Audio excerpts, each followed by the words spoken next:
하나님의 말씀 빌립보서 4장 4절에서 7절까지의 말씀입니다. 봉독하겠습니다. 빌립보서 4장 4절에서 7절까지의 말씀. 주 안에서 항상 기뻐하라. 내가 다시 말하노니 기뻐하라. 너희 관용을 모든 사람에게 알게 하라. 주께서 가까우시니라. 아무것도 염려하지 말고 다만 모든 일에 기도와 간구로 너희 구할 것을 감사함으로 하나님께 아뢰라. 그래야면 모든 지각에 뛰어난 하나님의 평강이 그리스도 예수 안에서 너의 마음과 생각을 지키시리라. 아멘. 우리가 건강을 유지하려면 영양분을 충분히 섭취해야 됩니다. 그렇지만은 영양분만 섭취하면 안 되고 운동을 하라 그럽니다. 여러분, 그 운동 중에 가장 좋은 운동이 걷는 겁니다. 걷는 것. 여러분이 걷는 거, 어떤 의사 선생님들도 이 걷는 것에 대한 말씀을 많이 하시는데 하루에 10,000보씩만 걸으면은 병이 없다는 거예요. 그런데 이 걷는다는 것이 이렇게 중요한데, 그래서 여러분이 구두는 이 신발은 좋은 걸 사는 겁니다. 저희 집에서도 어릴 때부터 신발은 좋은 것, 가장 좋은 것만 사도록 그렇게 하셔서 뭐 비닐 같은 거 안 사고 구두로, 가죽으로 뭐 그런 걸 어릴 때부터 챙겨주시고 그랬는데, 이 그만큼 발이 중요한 거죠. 발. 걷는다는 것, 많이 걸으면은 우리 신체에 굉장히 도움이 되고 우리 인체가 발달하는데 상당한 그런 도움이 되는데, 하루에 10,000보씩만 걸으시기를 바랍니다. 근데 이렇게 걷는 게 쉽지가 않아요. 그래서 안 걷는 거, 걷지 않아도 걷는 것과 비슷한 효과를 발생하는 게 있는데, 그게 뭐냐? 그게 웃음이라는 거예요. 웃음. 우리 몸의 근육이 650여 개가 돼요. 650여 개가 된다는 거예요. 근데 얼굴의 근육이 80여 개가 있다는데, 그런데 웃을 때는 우리 몸에 있는 근육이 231개가 움직인다는 거예요. 그러니까 우리가 어릴 때는 먹는 만큼 많이 운동을 하고 많이 이렇게 뛰어놀고 하기 때문에 신진대사에 문제가 없는데, 우리가 나이를 먹을수록 운동량이 적어지기 때문에 배출이 안 되고 이 몸에 그 노폐물이 쌓이고 그래서 이상 현상이 오고 병이 많아지는 겁니다. 그런데 웃을 때에 우리가 웃으면은 근육이 231개가 우리 몸에 있는 근육이 일제히 움직인다는 거예요. 그리고 얼굴에 있는 근육이 15개 이상이 움직이기 때문에 웃기만 잘해도 걷는 것처럼 효과를 볼 수 있다는 거예요. 그러니까 15초만 웃으면은 12칼로리가 소비가 된대요.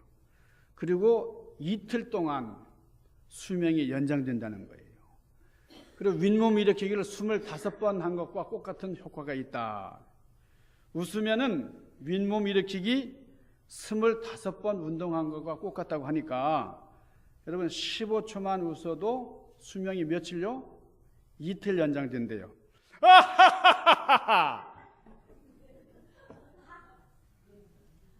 조금 연장된 거죠? 수명이 여러분 많이 연장됐어요. 한번 웃어보셔야 돼요. 시작. 이렇게 웃는데 여러분 이제 웃음의 학문이라는 게 생겼어요. 소학이라는 게 있는데요. 근데 웃을 때는 그냥 여러분 그렇게 교양 없이 웃는 게 아니고요. 잘 웃어야 되는 거예요. 근데 웃을 때 어떤 게 효과가 있냐면 크게 웃어라. 입을 쫙 벌리고 이렇게 웃으라는 거예요. 그러니까 피식피식 이렇게 웃지 말고, 그 다음에 숨을 쉴 때 내쉬는 날숨으로 10초 이상 웃어라. 그럴 때에 수명이 연장되는 거예요. 정말 여러분 이게요 빈말이 아닙니다. 제가 이 학문적으로 정리되는 것을 여러분 제가 찾아서 말씀드리는 거예요. 여러분 웃으니까 어떻게 이 배에 조금 신호가 와요? 크게 웃으니까? 그래서 입에서 이렇게 웃는 게 아니라 크게 박장대소리 한번 웃어볼까요? 시작.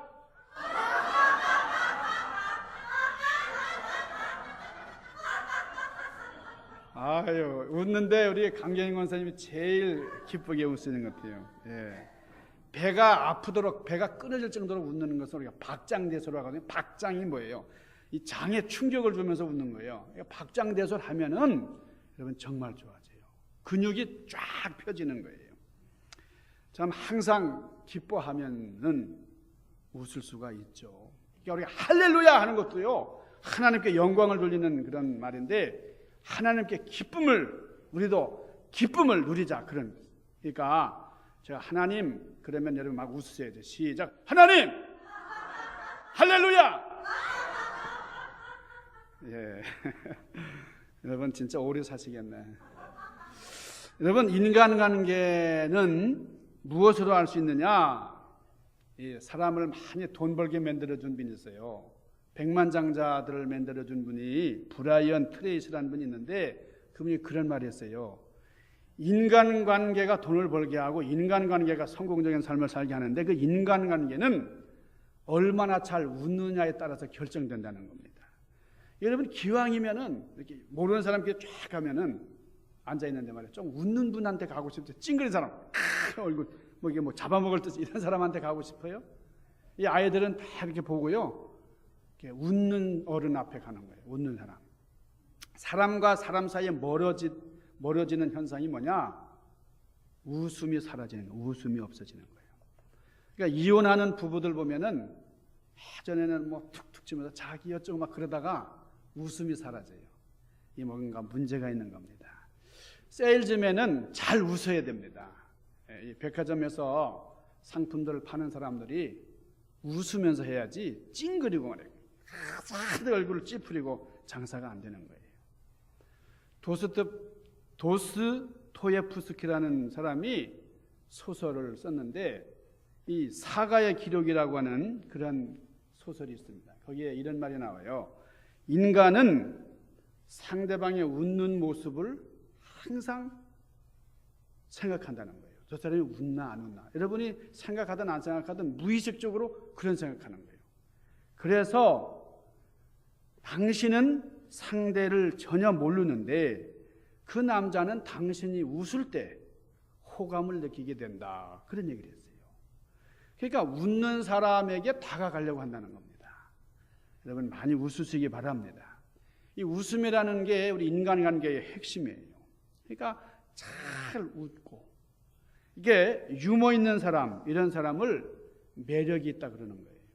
매력이 있는 사람, 웃음이 있는 사람, 웃음을 선사할 수 있는 그런 사람이 멋쟁이에요. 강남 멋쟁이가 아니고 하여간 여러분 시험 삼아서 한번 웃어보세요. 웃으면은 여러분 복이 옵니다. 잘 웃으면은 창세기 21장 6절에 보면은 아브라함의 아내 사라가 그런 말이에요. 하나님이 나를 웃게 하시네. 그런 말이 나와요. 한번 보세요. 하나님이 나를 웃게 하시니, 하나님은 우리를 웃게 해주시는 분이에요. 웃게 하세요. 그러니 나와 함께 웃으리로다 그랬어요. 그러니까 사라는 웃을 일이 없던 여자입니다. 왜냐하면 100살 가까이, 남편이 100살이 넘어가도록 애를 못 낳고, 자기가 90살이 넘도록 애를 못 낳고, 그러니까 그 나이 많을 때까지 애가 없으니까 그 당시는 애가 없는 것은 정말 고통이에요. 너무나 큰 슬픔이었어요. 그래서 평생을 하늘 안고 살았는데 90세 되던 해에 하나님께서 사라야 너 이제 애 난다. 그러니까 하나님 아이고 웃기시네. 날 웃기지 마세요. 그런 거예요. 여러분 그래서 아들을 낳는데 그 아들 이름을 뭐라 그랬어요? 웃음이라고. 웃기네. 그게 이삭이라는 말이 웃기네 그런 뜻이에요. 할렐루야. 웃자 그랬잖아요. 할렐루야. 할렐루야. 네, 얼마나 잘 웃느냐. 여러분 잘 웃으시는 분들이 성공적인 신앙생활 하시는 분이에요. 자, 이 웃음에는 여러 종류가 있어요. 웃음이라는 게 기쁨의 외적인 표현입니다. 바깥으로 나타나는 기쁨, 그게 웃음이에요. 그러니까 웃는 사람은 기쁨이 있는 거죠. 그러니까 즐거움이라는 것이 우리 마음속에 있는 내적인 원천입니다. 웃음이 있는 사람의 마음속에 항상 기쁨이 있고 즐거움이 있는 거예요. 기쁨의 표현인 웃음을 여러분 생활 가운데 삶 속에 여러분 웃음을 중심으로 해서 살아가는 기쁨의 주인공들 되시기를 바랍니다. 여러분이 웃음의 종류가 여러 개가 있다는 거예요. 사람마다 다르다는 거예요. 여러분 생마죠, 생마. 카사노바 같이 여자를 밝히는 그런 호색가.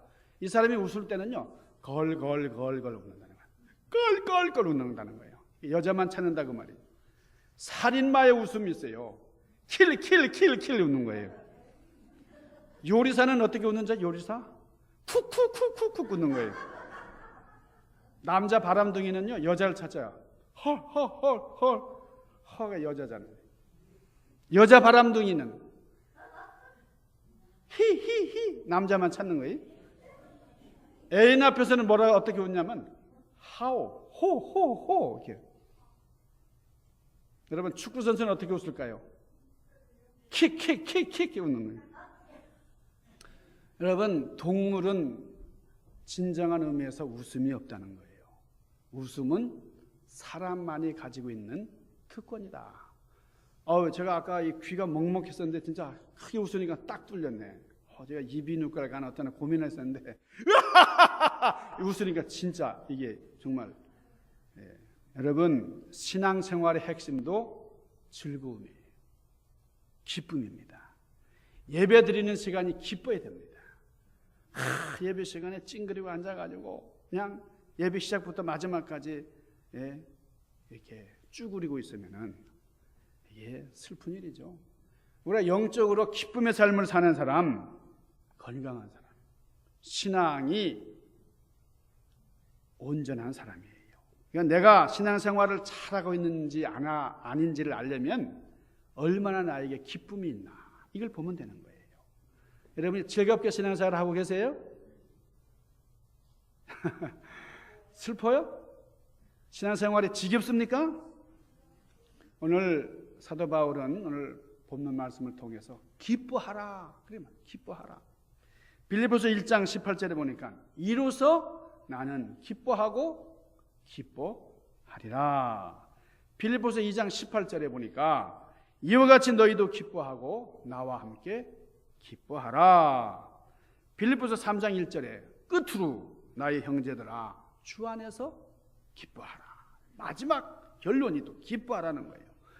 빌립보서 오늘 4장 4절에 뭐라 그래요? 주 안에서 항상 기뻐하라. 내가 다시 말하노니 기뻐하라 그랬어요. 그러니까 바울은 감옥에 갇혀 있었는데 감옥에 갇혀 있으면서도 기쁜 겁니다. 그러니까 나처럼 기뻐해라. 그러니까 우리가 살만나게 살아간다는 것은 이거 기쁨이 있기 때문에 그런 겁니다. 이 기쁨이 있다는 것이 얼마나 중요한 일인지 모르는 거예요. 우리 삶에 기쁨이 없다면 이게 뭐 살맛이 나겠어요? 그러니까 우리는 기쁘게 살아야 된다. 요한 웨슬레는 하나님을 아주 깊이 신앙하는 잘 믿는 사람이었어요. 목사였어요. 그런데 이분에게 기쁨이 없었습니다. 한 번은 항해 중에 풍랑을 만났어요. 배가 침몰 직전에 왔어요. 사람들이 얼마나 두려워 떠는지 몰라요. 웨슬레도 이 죽음을 목전에 두고서 너무너무 무서워가지고. 그래서 두려움에 떨고 있었는데 한켠에 앉아있는 이 교인들이 말이에요. 찬송을 부르고 기도를 하고 그러는데 그렇게 기뻐하는 거예요. 죽음이 목전에 있는데 죽음을 앞에 두고 그렇게 기뻐하는 거예요. 그래서 웨슬레 목사님이 마음에 감동을 받았어요. 야, 이게 진짜 믿는 것이로구나. 우리 죽음 앞에서 누구든지 두려워하고 누구든지 벌벌 떠는데 그러나 이것을 초월할 수 있는 그 무엇이 있구나. 웨슬레 목사님이 거기서 은혜를 받은 거예요. 그 후에 이 목사님이 은혜 체험하고 기쁨이 충만한 가운데 우리 감리교회가 탄생되었다 하는 겁니다. 예수님께서 요한복음 5장 11절에 뭐라고 말씀하셨어요? 내가 이것을 너희에게 이르면 내 기쁨이 너희 안에 있어 너희 기쁨을 충만하게 하려 함이라 그랬어요. 예수님의 기쁨이 우리 안에 있고 그 기쁨이 충만해지라 그 말이에요. 그러니까 우리는 주님과 사랑의 교제를 이루면서 살기 때문에 기쁨이 있습니다. 그러니까 우리가 사랑을 하면 예뻐진다 그러잖아요. 사랑을 하면은 예뻐져요. 우리 마음에 사랑이 넘쳐날 때 기쁨이 솟아납니다. 그러니까 어떤 환경 중에서도 기뻐하는 것, 이것이 예수를 잘 믿는 증거예요. 그러니까 바울이 감옥에 갇혔지만은 기뻐할 수 있었어요. 여러분, 이 다니엘이 사자굴에 갇혔습니다. 그랬는데도 찬송을 했어요. 사드락 그리고 메삭 아벳느고도 그 불 속에서도 기뻐했다. 그랬어요. 요즘 많은 사람들이 기쁨을 잃어버렸어요. 예전에는 신경과 간다 그러면은 무슨 정신병 걸린 사람처럼 취급을 했어요. 아주 이상하게 생각했는데 요새는 너나 나나 할 것 없이 나 심리치료 받는다 그러고 정신치료가 필요하다 그러고 그리고 정신과를 자연스럽게 방문을 해요. 미술 심리치료, 음악 심리치료 뭐 이런 말이 낯설지가 않아요. 왜 이런 데를 찾을까요? 많은 사람들이 기쁨을 잃어버렸기 까닭이다 하는 거예요. 우리 예수님께서 이 땅에 오신 목적이 있는데 여러 이유가 있지만은 중요한 것이 있어요. 우리에게 기쁨을 주시기 위함이다. 우리에게 생명을 주시기 위함이다. 여러분, 생명이라는 것이 기쁨이에요. 오늘 본문에 보니까 항상 기뻐하라. 기뻐하는데 순간적으로 어느 일시적이 아니라 항상 기뻐하라. 여러분, 항상 기뻐할 수 있어요? 쉬운 일 아닙니다. 어떤 상황이나 어떤 어려움에 놓였는데도 기뻐한다. 그런데 기뻐해야 된다는 거예요. 하나님의 명령이니까. 이 노만 칼슨이라고 하는 그런 의사 선생님이 계신데 이분은 웃음 치료학자로 유명한 분이에요. 어느 날 그에게 강직성 척추염 환자가 찾아왔어요. 그러니까 그 당시에는 아주 생소한 그런 질병이었습니다. 그래서 현대의학을 다 동원해서 치료했지만은 그 환자의 병이 조금 더 낫질 않아요. 그래서 이 선생님이 환자에게 웃음 치료법을 얘기를 했어요. 그 처방을 했는데 실컷 웃으라는 거예요. 한번 웃어보세요. 그래서 이 환자가 선생님 말대로 집에 가서 계속 웃었어요. 근데 아까 말씀드린 대로 제가 말씀드린 대로 실험했죠. 그냥 대충 웃는 게 아니고 크게 그냥 막 박장대소하면서 웃는 거예요. 여러분, 웃는 것도요 힘이 있어야 웃어요. 나중에 이게 병상에 늘어져가지고 웃지도 못해요. 예? 여러분, 열심히 웃다 보면은 침상에 들어누울 틈도 없어요. 여러분, 이 노만 칼슨 박사님이 웃음에 대해서 그때부터 열심히 연구를 했는데 여러분, 우리가 잘 알잖아요. 웃으면, 기뻐하면 우리 뇌에서 호르몬이 나오는데 그 호르몬이 뭐예요? 엔돌핀 호르몬이 있다는 거. 우리를 젊게 하고 강직하게 하고 우리를 부드럽게 만드는 호르몬. 아, 이게 웃을 때 나오는 것이로구나. 기뻐할 때 나오는 것이로구나. 그러면 스트레스가 나오면 엔돌핀이 사라지는 겁니다. 그래서 암세포가 가장 싫어하는 것, 그게 엔돌핀이에요. 이 엔돌핀이 나오면은 암세포를 퇴치할 수가 있어요.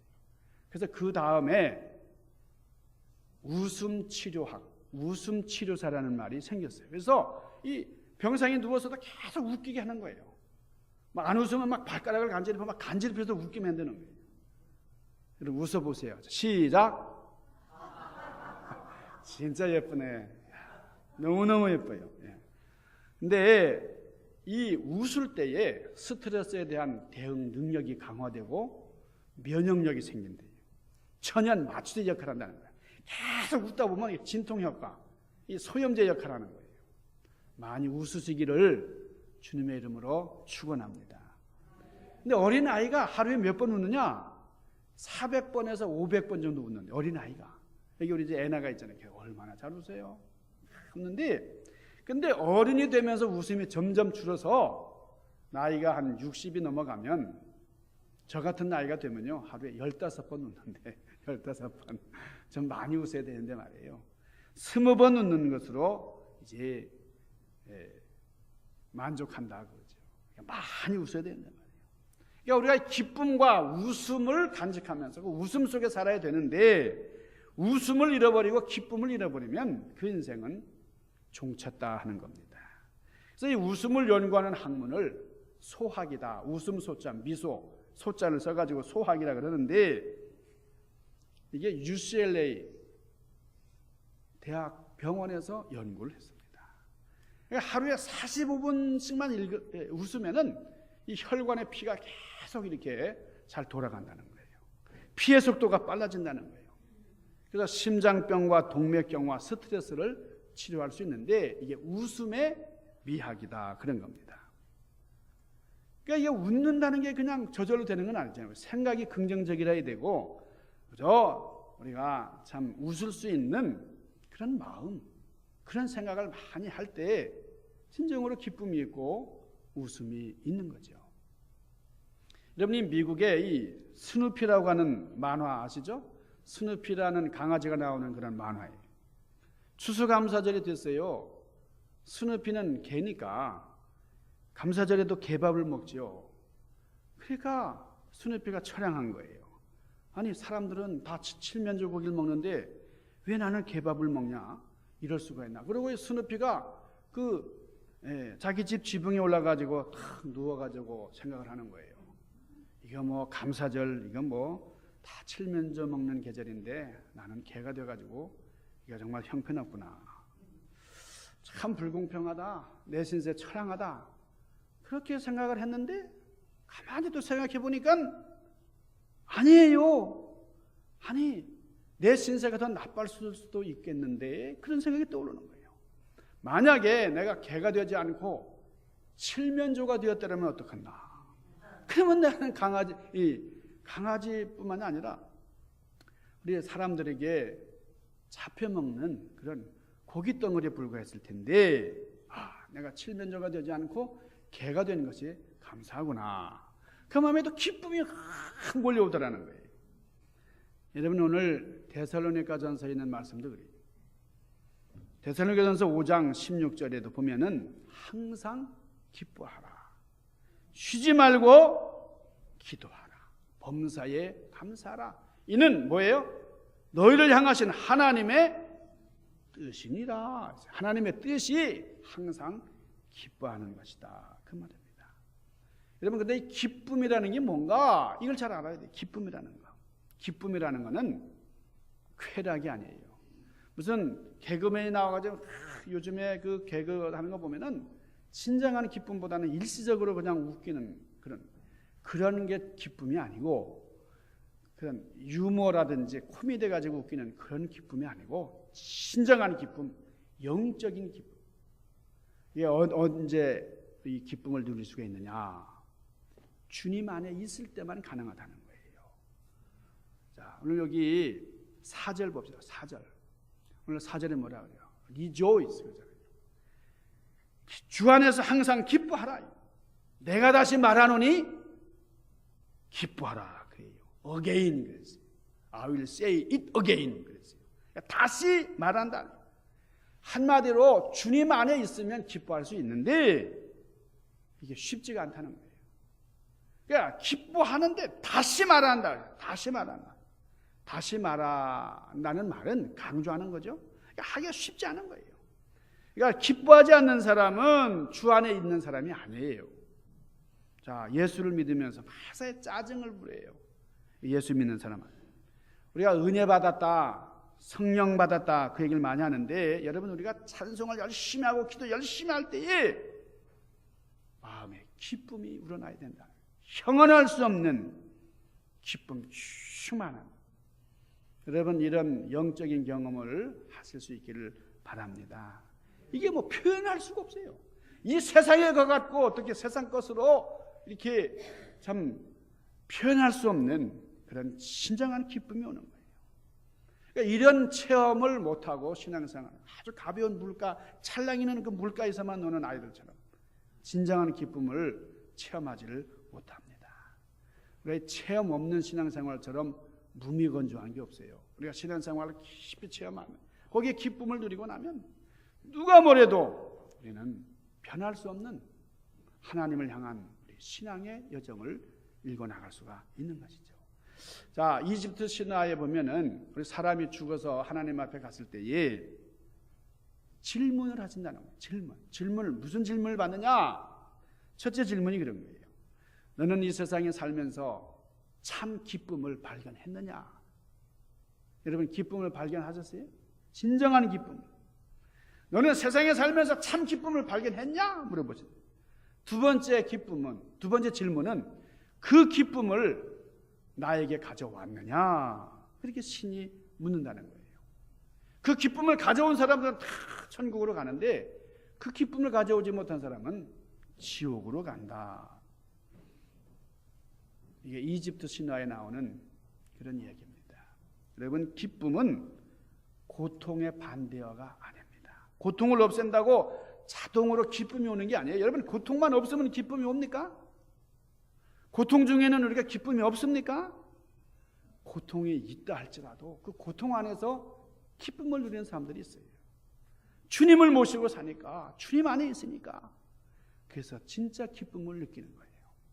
제가 언젠가 말씀드렸죠. 편안이라는 말과 평안이라는 말은 아주 다른 것이라고 말해요. 여러분 평안이라는 것은 진짜 행복이지만은 편안이라는 것은 가짜 행복이에요. 근데 사람들은 편안한 걸 찾아요. 편한 데 눕고 싶고 편한 생활하고 싶고, 그렇지만은 불편하더라도 마음에 평안을 누리는 사람이 얼마든지 있습니다. 가벼운 재미를 찾고, 그래서 성경에서 말씀하는 기쁨은 희락, 쾌락이 아니에요. 쾌락과 희락이 비슷한 말 같지만은 쾌락은 육신만을 즐겁게 하는 거예요. 우리 말초신경이라든가 우리 보이는 가시적인 것만 가지고 누리는 그런 기쁨이 쾌락이에요. 희락이라는 건 깊은 영적인 기쁨이에요. 여러분 불편하시더라도 평안한 여러분 되시기를 바랍니다. 편안이라는 건 외부적인 것에 좌우돼요. 외부적인 환경이 갖다주는 느낌이지만은 평안이라는 건 우리 마음 깊은 곳에서부터 우러나오는 그런 상태입니다.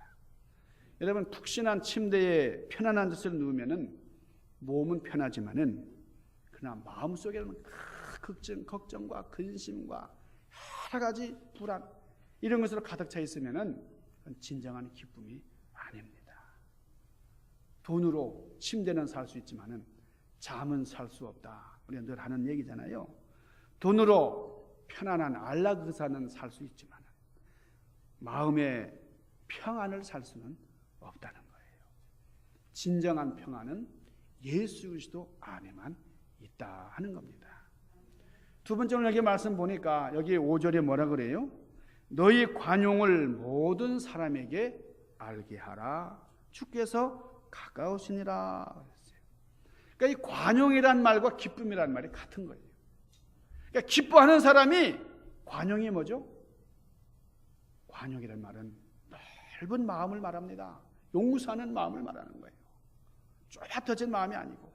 그러니까 기뻐하는 사람이 관용하는 사람이고 기뻐하는 사람은 다 용서가 되는 거예요. 다 이해가 되는 거예요. 기쁘면 관용하게 되고 관용하면 기쁨이 와요. 여러분 아까 웃음의 효과가 있어가지고 지금 얼굴이 좀 평안하고 이 두 사람만 빼고는 계속 찌푸리는 분이 있지만은 점점 얼굴이 평안해지고 있네요. 진짜 좋네요. 여러분 관용이라는 게 뭐예요? 자기의 티는 들보같이 보고 남의 들보는 티같이 보는 게 관용이에요. 그런데 나의 들보는 티같이 보고 남의 티만 들보같이 보고 있지는 않는지 여러분 잘 생각해 보자는 거예요. 관용이란 말은 바다같이 넓은 마음이 온갖 더러운 것, 찌꺼기, 오염된 것 다 받아들여요. 그리고 바다는 다 정화시킵니다. 여러분 정의는 인간적인 것이고 관용은 하나님다운 거예요. 여러분 현장에서 가늠하다가 잡힌 그런 여인이 있었잖아요. 사람들이 끌고 왔어요. 예수님께서 뭐라고 말씀하세요? 손에 돌을 들고 죽이려고 하는 정의를 외치는 사람들 향해서 죄 짓지 말아라. 죄 있는 사람이 쳐봐라. 예수님은 관용을 말씀하신 겁니다. 여러분 심판 뒤에는 기쁨이 없어요. 그러나 용서하고 나면 관용 후에 기쁨이 넘치는 겁니다. 언제 또 기뻐할 수 있는가요? 감사하면 기뻐하죠. 감사하면. 오늘 여기 6절과 7절 보니까 아무것도 염려하지 말고 오직 모든 일에 기도와 간구로 너희 구할 것을 감사함으로 하나님께 아뢰라. 그리하면 모든 지각에 뛰어난 하나님의 평강이 그리스도 예수 안에서 너희 마음과 생각을 지키시리라. 무슨 얘기예요? 감사하면 기뻐할 수 있다는 거예요. 이 말씀을 뒤집어도 됩니다. 마음이 기쁘면 만사가 감사로 충만하게 된다는 거예요. 우리가 이 기도를 오늘 보는 말씀을 강조하는 것이기도 하죠. 기도를 잘하고 이게 하고 나면은 기뻐요. 근데 이 감사라는 것이 최고의 기도다 하는 겁니다. 어려움이 닥칠 때에, 어려움이 많이 밀려올 때에 세상을 향한 사람은 염려함으로 근심에 휩싸이게 되지만은 하나님을 신앙하는 사람, 주님 안에 있는 사람은 기도하면서 이걸 다 이기고 그래서 기쁨으로 충만하게 되는 거예요. 유대인의 명언 중에 이런 말이 있습니다. 가장 현명한 사람은 배우려는 사람이다. 우리가 배우려는 자세가 현명한 자세. 가장 강한 사람은 자신을 이기는 사람이다. 가장 행복한 사람은 누구냐? 감사하는 사람이다. 감사하는 사람이 기쁨의 주인공이다. 여러분, 죄수와 수도사의 차이를 여러분 아시죠? 죄수나 수도사나 환경은 똑같아요. 수도사도 뭐 감옥 생활과 다를 게 없어요. 뭐 주는 밥 먹고 밖에 나가지도 못하고. 그런데 뭐가 달라요? 죄수는 밤낮 불평하는 사람이고 수도사는 기쁨으로 감사 기도하는 사람이에요. 여러분, 감사가 없는 곳에 기쁨이 없어요. 아무리 부자라고 할지라도 감사가 없다. 거지와 같아요. 거지라 할지라도 감사가 넘쳐나면 부자와 같은 겁니다. 하나님이 바라시는 것, 우리 인생을 정말 만끽하며 사는 거예요. 우리가 기쁨으로 충만할 때에 하나님도 기뻐하시는 겁니다. 우리가 우리 자녀들에게, 어린아이에게 장난감을 사줬어요. 그러면 뭘 바랍니까? 우리가 이 아이에게 장난감을 사주고 뭘 바래요? 장난감을 가지고 이 아이가 그냥 집어던지고 막 불평하고 그러면 여러분 죽어도 마음이 편치 않잖아요. 근데 아이가 장난감 너무 좋아, 기뻐. 그러면 부모님이 기쁜 거예요. 예수님께서 요한복음 15장 11절 자 다시 한번 읽어드립니다. 내가 이것을 너에게 이르면 내 기쁨이 너희 안에 있어. 너희 기쁨이 충만하게 하람이라. 그냥 기쁨이 아니고 기쁨이 충만하기를 원하신다는 거예요. 여러분, 원래 우리 인간은 기뻐하기 위해서 태어난 겁니다. 아담과 하와를 에덴 동산에 창조하신 하나님 보시기에 어떻게 좋았더라. 기쁘신 거예요. 너무 좋으신 거예요. 그런데 마귀가 들어와서 우리의 기쁨을 다 앗아갔어요. 타락시켰어요. 이제 우리가 기쁨을 회복해야 됩니다. 진정한 기쁨, 영적인 기쁨을 우리가 누려야 됩니다. 느헤미야 8장 10절에 보면 여호와로 인하여 기뻐하는 것이 너희의 힘이니라 그랬어요. 우리의 힘이 뭐예요? 여호와를 기뻐하는 겁니다. 진정으로 기쁨을 누리시고 즐거워하시는 그런 참 신앙의 주인공들 되시기를 주님의 이름으로 간절히 축원합니다. 기도하십시다. 신령하신 아버지, 우리가 진정으로 기뻐하며 살아가는 기쁨의 백성들 되게 하시고 하나님의 백성다운 참으로 지혜롭고 현명하고 하나님의 영광을 찬미하면서 아버지 우리의 삶을 아름답게 영위하는 저희들 되게 하여 주옵소서. 말씀으로 충만한 은혜의 삶을 경영케 하여 주옵소서. 예수님 귀하신 이름으로 간절히 구하옵나이다. 아멘.